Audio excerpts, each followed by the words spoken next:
আপনি এখানে? আমি তোমাকে সারা খুঁজা বেড়াইতাছি। কেন ভাই কি কেন আমাকে খোঁজেন কেন? আমাকে একটা ফেসবুকের মধ্যে একটা পেজ খুইলা দেন ভাই। ও ফেসবুকে পেজ খুলবা? হ্যাঁ। সো এই যে দেখতে পারতেছেন আমার এক ছোট ভাই আছে কিভাবে একটা ফেসবুক পেজ প্রফেশনাল ভাবে খোলা লাগে। আজকের ভিডিওতে আমি আপনাদেরকে দেখাবো এবং আপনারা এই ভিডিও দেখে সুন্দরভাবে খুলবেন এবং সেখান থেকে কিন্তু আপনি ইনকাম করতে পারবেন। ফেসবুক আইডিতে চলে আসবেন। আসার পরে এই যে দেখতে পারবেন এই যে কর্নারে থ্রি ডট মেনু রয়েছে। জাস্ট আপনি এখানে একটা ক্লিক করলে আপনি এখান থেকে এরকম একটা ইন্টারফেস পাবেন। সো আমি আপনাদেরকে দেখাবো প্রফেশনাল ভাবে একটা ফেসবুক পেজ আপনি কিভাবে ক্রিয়েট করবেন। সো এখান থেকে আপনাদেরকে সিমোরে যে অপশন আছে এখানে ক্লিক করতে হবে। এখান থেকে পেজ অপশনটা আপনি সিলেক্ট করে নেবেন। সো অনেকেই আপনাকে অনেক ধরনের পেজ ক্রিয়েট করে দেখেছে, বাট আপনি একটা প্রফেশনাল পেজ ক্রিয়েট করে কিভাবে ইনকাম করবেন সেই প্রসেসটা দেখাচ্ছি। জাস্ট আপনারা এখান থেকে পেজ অপশনে ক্লিক করে দেবেন। আর এখানে ক্লিক করে দেওয়ার পর আপনারা এখান থেকে এই যে কর্নারে দেখতে পারবেন, এই যে কর্নারে ক্রিয়েট নামে একটা অপশন আছে, জাস্ট এখানে একটা ক্লিক করবেন। আর অবশ্যই মনে রাখতে হবে আপনি আপনার যে ফেসবুক আইডিটা ওইটার আইডির যে পাসওয়ার্ড এবং নাম্বার এগুলো ভালোভাবে যত্ন রাখবেন যাতে পরবর্তীতে আপনার পেজটা আপনি হ্যান্ডেল করতে পারেন। সো একটু উপরে লক্ষ্য করুন, এখানে দেখেন প্রথমত এই যে পার্সোনাল প্রোফাইল রয়েছে এবং পাবলিক পেজ রয়েছে। এখন আপনি কোনটা এখান থেকে সিলেক্ট করবেন, এটাই কিন্তু হচ্ছে মেন বিষয়। অনেকেই আছেন কিন্তু মানে পেজ খুলতে পারছেন না। আমি আপনাদেরকে সেই প্রসেসটা দেখাবো এখন। এখন আপনাদের কাজ হবে নিচেরটা আপনি ইউজ করবেন। এই যে এখান থেকে পাবলিক পেজ অপশন রয়েছে, নিচেরটা ইউজ করবেন। এখন এখান থেকে এখানে একটা অপশনে ক্লিক করে দেবেন। আমরা যেহেতু পেজ খুলতেছি, আমরা যেহেতু প্রোফাইল খুলতেছি না। যদি প্রোফাইল খুলতে চান তাহলে আপনি এখানে ক্লিক করে দেবেন। সো আমি পেজ খোলা শেখাচ্ছি আপনাদেরকে। এখান থেকে নেক্সট অপশনে ক্লিক করে দেবেন। এখন আপনাকে একটা পেজের নাম এখানে দিতে হবে। আর অবশ্যই আপনার পেজের নামটা এতটাই ইউনিক হবে যেটা ফেসবুকে আপনার কোথাও থাকবে না। এটা কিন্তু আপনাকে আগে সিলেক্ট করে রাখতে হবে। সো আমি আমার এখান পেজের নামটা দিচ্ছি এখান থেকে। আপনারা আপনাদের পেজের নামটা দিবেন এখান থেকে। সো আমরা আমাদের পেজের নামটা দিলাম এখান থেকে। আপনারা কিন্তু আপনাদের পেজের নামটা সিলেক্ট করবেন। সো পেজের নাম দেওয়ার পর আপনারা এখান থেকে কি করবেন, এই যে নেক্সট অপশন আছে এখানে ক্লিক করে দেবেন।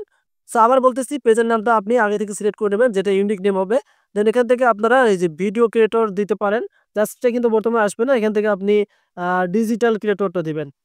সো আমরা এখান থেকে ডিজিটাল ক্রিয়েটর এটাই আমরা মানে আমাদের পেজের ক্যাটাগরি সিলেক্ট করে নিলাম। নেক্সট মানে নিচে এখান থেকে ক্রিয়েট অপশনে ক্লিক করে দেবেন। সো ক্রিয়েট অপশনে ক্লিক করে দেওয়ার একটু আপনাদের এখানে মানে লোডিং নিবে, আপনারা একটু এখানে অপেক্ষা করবেন। এখন এখানে দেখেন আপনারা যে কাজটি ভুল করে থাকেন, যেটার মাধ্যমে আপনার পেজটা গ্রো করে না বা ভিডিও ভাইরাল হয় না, যে ভুলটা করে থাকেন এই যে এখানে দেখেন প্রথমত promote your production product or service, এটা যদি আপনি ইউজ করেন তাহলে কিন্তু আপনি আপনার পেজে কন্টেন্ট আপলোড করতে পারতেছেন না। জাস্ট আপনি প্রোডাক্ট মানে আপনি প্রমোট করতেছেন। যেহেতু আমরা কন্টেন্ট বানিয়ে ইনকাম করব সেক্ষেত্রে আমরা এখান থেকে ক্রিয়েট ওই যে দেখতে পাচ্ছেন can not and connect with friends option এখানে একটা ক্লিক করে দেবেন। সো এটা কিন্তু আপনাদেরকে মাথায় রাখতে হবে। এখন আপনারা কিন্তু এটা সিলেক্ট করে নেবেন। সোজাসুজি আপনার নিচে এখান থেকে এটা সিলেক্ট করে নেওয়ার পর এই যে কন্টিনিউ অপশন আছে এখানে ক্লিক করে দেবেন।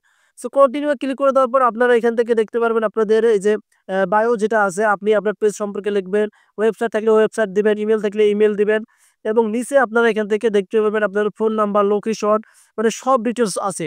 সো আমরা এখান থেকে এই যে অলওয়েজ ওপেন আমরা দেবো, এটা সিলেক্ট করে নেব। আমরা এখান থেকে এটা ক্লিক করে দিলাম। আমি আপনাদেরকে দেখাচ্ছি এখান থেকে এই যে আমরা এখানে ক্লিক করে দিলাম। সো এখন আপনারা আপনারা ধীরে সাস্তে আপনি আপনার phone number, address, city, town, GPI মানে কোড সবগুলো এগুলো দিয়ে আসবেন। দেওয়ার পর এখানে নেক্সটে ক্লিক করে দেবেন। সো নেক্সটে ক্লিক করে দেওয়ার পর আপনারা দেখতে পারবেন আপনাদের পেজটা ক্লিয়ার হয়ে গেছে। এখন গুরুত্বপূর্ণ যে কাজটা সেটা হচ্ছে আপনাদের একটা ফটো আপনি উঠবেন এবং কভার ফটো একটা উঠবেন। অবশ্যই এই ফটো আর কভার ফটো একদম ইউনিক হতে হবে। টিকটকে ছাড়া যাবে না, ইউটিউবে ছাড়া যাবে না, ফেসবুক আইডিতে ছাড়া যাবে না, কোথাও ছাড়া যাবে না, হোয়াটসঅ্যাপে কাউকে দেখা যাবে না। মানে এই ভিডিওটার মূল কথা হচ্ছে আপনাদের এই পেজটা ক্রিয়েট করার মূল কথা হচ্ছে ইউনিক ফটো থাকতে হবে। ওই ফটো এখানে আপলোড করে দেওয়ার ফোন থেকে ডিলিট করে দেবেন। কারণ এক সময় দেখা যাবে যে আপনি ওই ফটো আবার আপনার বন্ধু বান্ধবকে দিচ্ছেন বা ফেসবুকে আপলোড করছেন, এনাদার কিন্তু ইউজ করা যাবে না। এটা খুব বুঝতে পারলেন। সো এটা কিন্তু আপনি ইউনিক ফটো দেবেন, যেমন নেক্সটে ক্লিক করে দেবেন। সো নেক্সটে ক্লিক করে দিলে এখানে আপনাদের ইনভাইট যাবে, ইনভাইট করার কোনো দরকার নেই। আপনি ভালো কন্টেন্ট ছাড়বেন, অবশ্যই আপনাদের এমনিতেই ভিডিও ভাইরাল হয়ে যাবে আর কন্টেন্ট সেরকমই হতে হবে। এখন দেখতে পাচ্ছেন আমাদের পেজটা কিন্তু মানে অ্যাকচুয়ালি পেজটা কিন্তু আমাদের কম্পিউটার দিকে একটু এখানে অপেক্ষা করবেন। দেখবেন এখানে একটু আ মানে অপেক্ষা করাবে তারা। তারপর দেখবেন আপনার পেজটা একদম ক্লিয়ার হয়ে যাবে। এই যে দেখতে পাচ্ছেন আমাদের পেজটা কিন্তু কমপ্লিট হয়ে গেছে। আমরা জাস্ট এখান থেকে আ প্রফেশনাল ড্যাশবোর্ড একটা ক্লিক করতে চাই এখান থেকে। আমি এখান থেকে প্রফেশনাল ড্যাশবোর্ডে চলে আসলাম। আ সুইট উইথ আমরা চ্যালেঞ্জ অপশনে চলে আসলাম। এখান থেকে দেখতে পারতেছেন আমাদের পেজটা ক্লিয়ার হয়ে গেছে। সো এই যে দেখতে পারতেছেন বর্তমান কিন্তু পেজের সবকিছুই এরকম থাকবে। সো আমরা মনিটাইজেশন এ ক্লিক করে দিলাম এবং এখান থেকে দেখতে পারবেন ইনস্টিমার্স, এগুলো কিন্তু আপনাদের সবগুলো কি একদম ঠিক থাকবে। আপনি এখন আপনার পেজে কিন্তু ভিডিও আপলোড করতে পারেন, কোনো সমস্যা নেই। তবে কভার ফটো আর আপনাকে অবশ্যই আপনাদের প্রোফাইল পিকচারটা একদম ইউনিক দিতে হবে। সো এটাই ছিল প্রফেশনাল ফেসবুক পেজ করা। যদি ভালো লাগে ভিডিও শেয়ার করে দিতে পারেন। ধন্যবাদ।